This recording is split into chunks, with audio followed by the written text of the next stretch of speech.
Hi, I'm Angeline, and behind me is my work table where I normally sit to draw and to paint.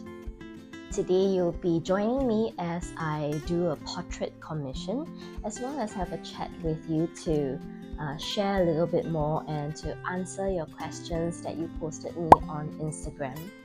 I'll be talking about my art, my journey as a yoga teacher, and any other thing that you have asked me through Instagram. As you can see, I'm in my home clothes. I'm going to keep the vibe of this channel quite casual for as long as I can without being swept away by creating aesthetics. I hope you'll join me in my simple life. Subscribe and give this video a thumbs up if you like what you see, so I know that I'm not talking just to a camera.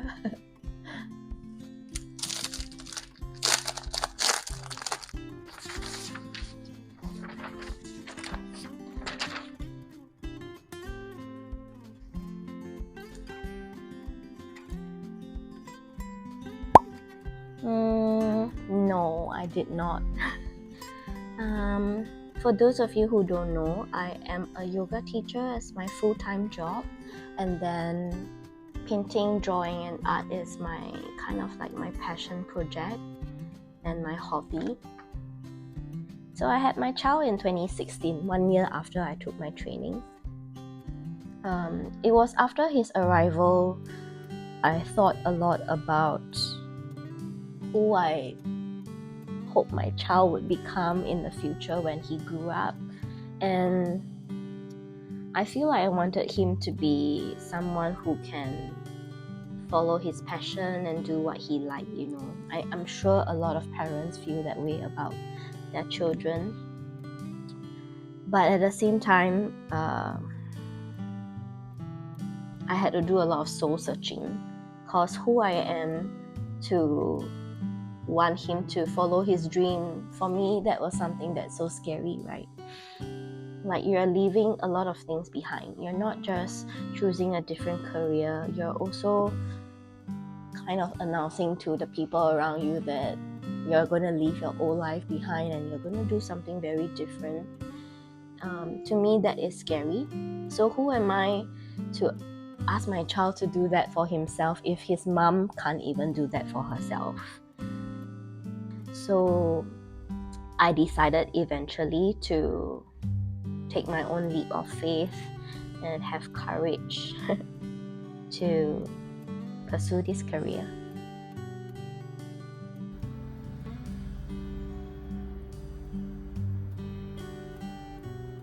I won't say that I practice yoga to feel joyful. Practicing yoga is something that helps me come back to balance. So you know how some days you might wake up feeling a bit lethargic, some days you have a lot on your mind and you feel very frustrated or stressful. So when I practice yoga, it's my time for me to see myself for who I am on that day, my state of mind on that day, and then making choices that brings me back to the type of energy I want to cultivate on that day, So if you ask me, I would say yoga is not something that brings me joy. It's more of a maintenance.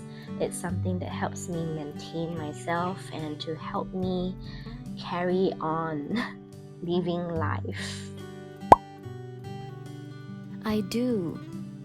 In fact, when I first started to draw Hikari-chan, I also had short hair just like her.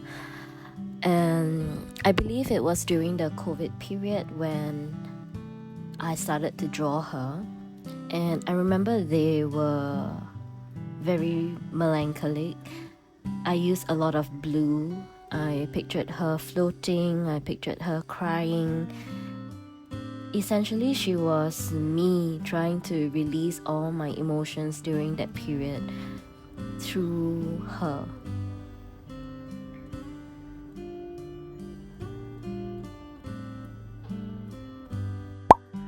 I'm sure you're not talking about all these commission work because these are mostly client requirements. For my own artwork, a lot of the inspiration comes from how I'm feeling on that day. So that is why a lot of people commented that my art feels very emotive. It's because I'm feeling things on those days where I'm painting those pictures. Sometimes I'm in the zone and I bring myself to like a place, somewhere that I feel will comfort me. To be honest, I'm not sure if I'm qualified to be giving you advice or tips on this because my business is really tiny. But if there's one thing that I feel most strongly about is to price yourself properly. Pay yourself fairly for the amount of time that you need to take to bring your product to life. You need to think of the time you spend with your clients to understand their requirements. And then you also spend time to conceptualize things in your head. You're not even putting it down on paper yet. You're just like thinking of where to arrange certain elements, the type of colors that you want to use to bring about that feeling that they want in their art. Apart from painting, you're also thinking about packaging. How then do you deliver this final product to your client? Buying packaging, sourcing for packaging, going to the post office to get your stamps, your mailer and stuff.